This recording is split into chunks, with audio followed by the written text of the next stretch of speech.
Hello, everyone, and welcome to the Commander's Forge podcast. My name is Andy Bentley, and the Forge is an area for me to talk about Magic, Commander, and anything else that I deem necessary. Now, I want to start this week with going back into in-person play means dealing with personalities. I'm not going to get into any names, but a buddy of mine was playing F&M, got into a pod with somebody who is known to be very manipulative at the table, and ended up losing to him after the guy was whining about being targeted. There's not really much you can do about that. That person's personality is not going to change. And the best advice I can give you is the advice I gave him. If you're sitting at the table with that guy, just take him out first. That's the best way to deal with people like that.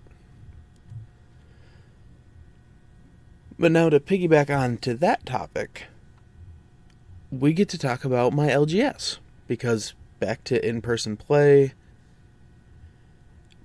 And while I'm not going every week, I am making an effort to go every other week. And a big part of that is my LGS recently moved. They are still in Hamburg, New York, but they are no longer on Pike Street. They're now at 4751 Southwestern Boulevard in Hamburg, New York. And I cannot stress enough how awesome their new space is, even though they're still in the middle of building it. It is amazingly bigger. There is so much more room. It was a converted garage, like machine shop at one point, so it has like the big bay doors. And playing at F&M, we just rolled open the doors to let a breeze in, and it was amazing. So I just want to throw out there, if you are in the greater Buffalo area or Western New York area, in my case, just give them a nice little, check them out. And yeah, that's about it for that. I do know some of the things he's working on is setting up like a stream room and a play area for streamers. And eventually some of our streams might be done from there in person. But we're still months away from even thinking about stuff like that. But yeah, just this short little update in the beginning, and then I will be right back with the rest. Hey, I just want to take a minute to tell you about my Patreon. I know times are hard for everybody, and I know it isn't easy to shuffle around bills and stuff, believe me, I know that. But if you would like to help support the podcast and me, you can find the links to my Patreon in my link tree, which is always put into the description of either the video or the audio, wherever you're listening to it. It would really mean the world to me. Honestly, I'm just struggling to make ends meet most weeks. But that's it. That's all. If you want to help, the links will be where you can find them. And welcome back.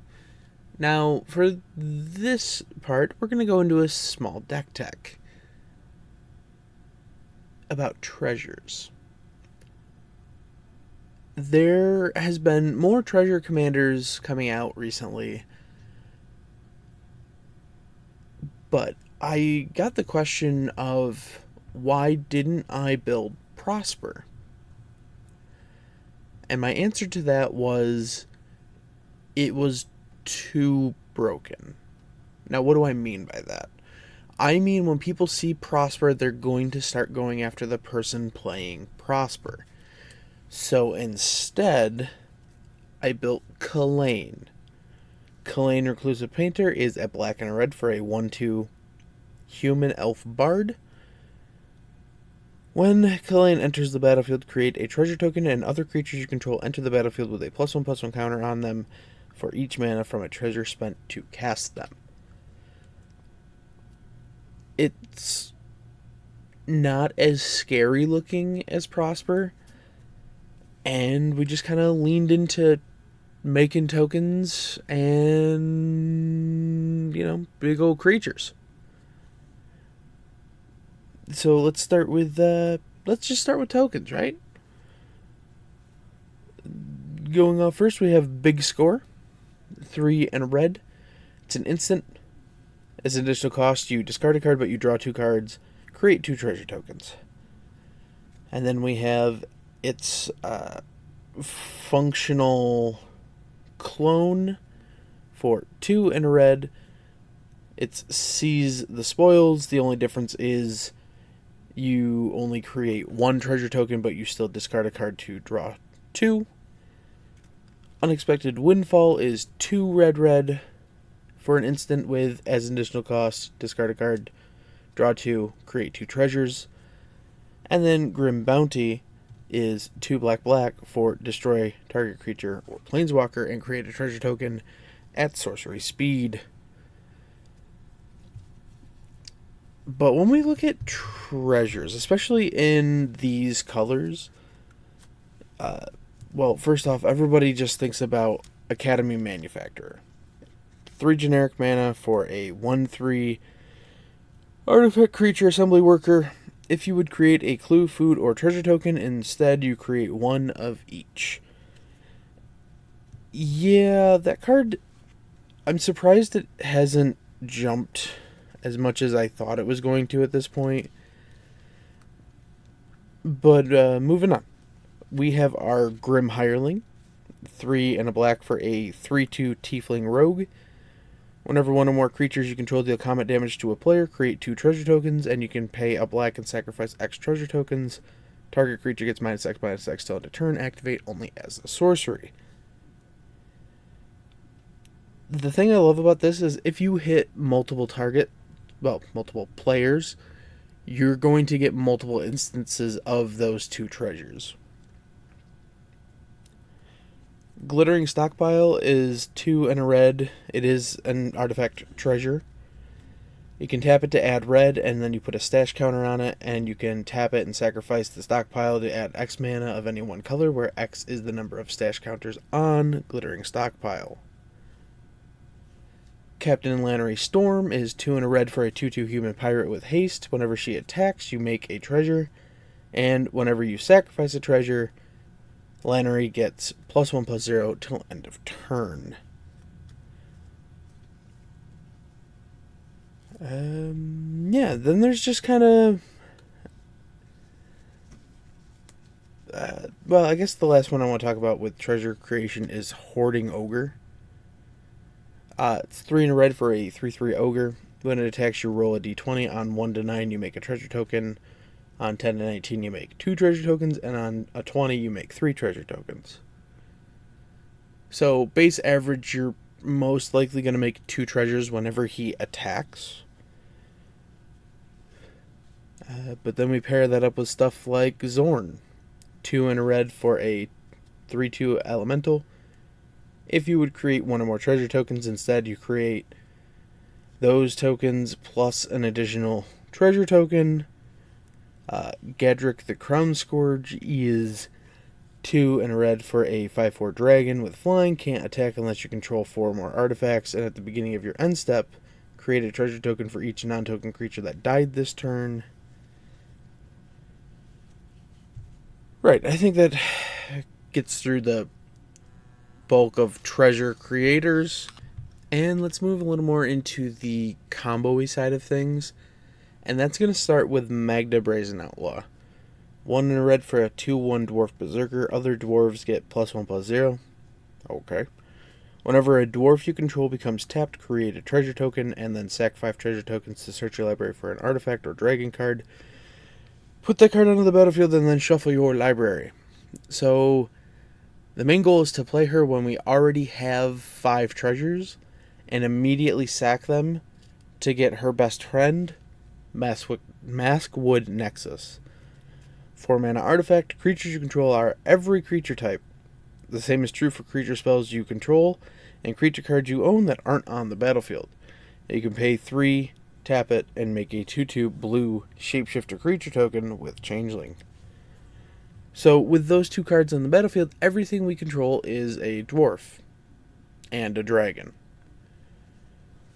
So whenever we attack, we make X tokens, which is just the amount of attacking creatures we control, and then we can use that to go get stuff like the Ozolith. Single mana, legendary artifact. Whenever a creature you control leaves the battlefield, if it had counters on it, you put the counters on the Ozolith. And then at the beginning of combat on your turn, if the Ozolith has counters on it, you may move all counters from the Ozolith onto that creature. Or we can get, the only actual dragon in the deck, Terror of the Peaks. 3 red for a 5/4 dragon with flying. Spells your opponents cast that target Terror of the Peaks cost an additional 3 life to cast. And whenever another creature enters the battlefield under your control, Terror of the Peaks deals damage equal to that creature's power to any target.